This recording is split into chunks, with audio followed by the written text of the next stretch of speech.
Magandang araw mga kabay. Ang ulam natin ngayon is nilagang manok. O, yan na ho.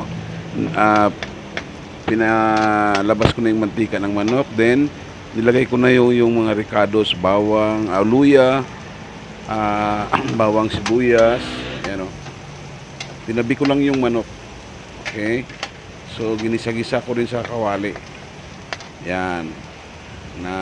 Yan, lumabas na ho yung mantika niyan. After lagyan mo ng paminta. Pamintahan niyo po.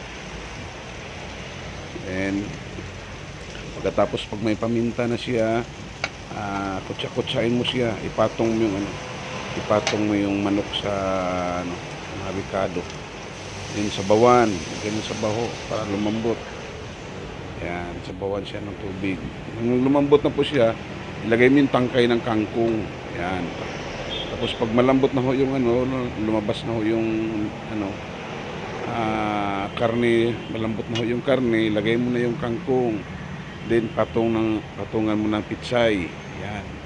Luto after mga 5 minutes luto. God bless po. Maraming salamat.